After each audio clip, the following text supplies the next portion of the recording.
Ok, on est parti. Grande cinéphilie.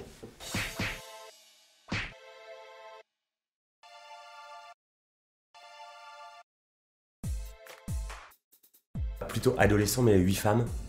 Ouais, non, il y a quand même Catherine Deneuve et Fanny Ardant qui se pécho. C'est quand même pas rien.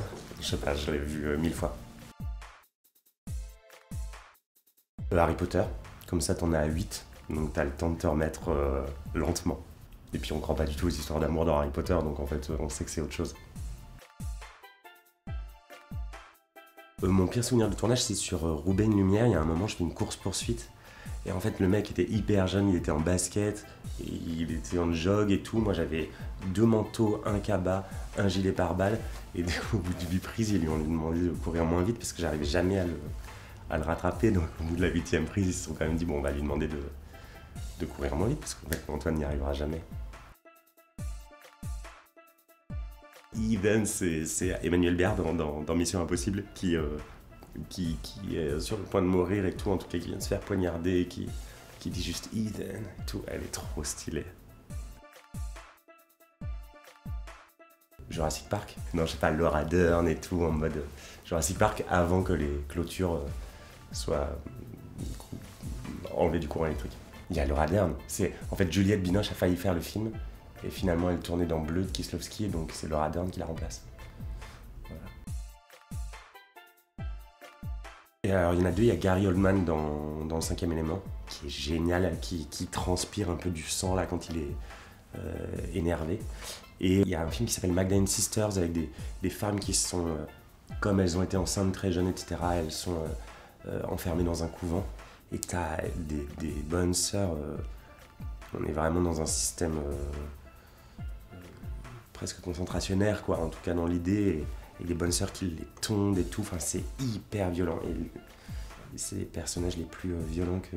Enfin moi au cinéma je m'étais levé tellement, je tenais plus tellement, je trouvais ça intenable. Mais c'est trop beau.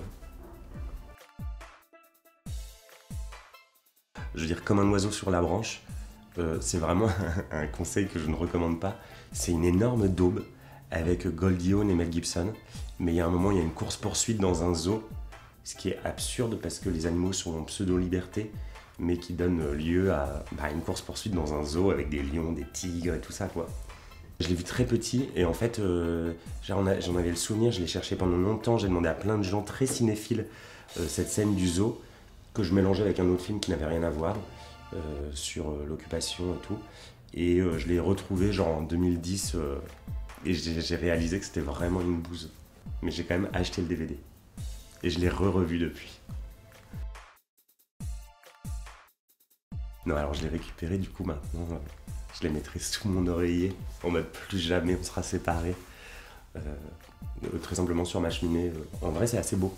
Du coup, pas en évidence, parce que ça fait vraiment hyper prétentieux, mais quand même un petit peu visible si jamais on le cherche, parce que c'est beau. Al Pacino.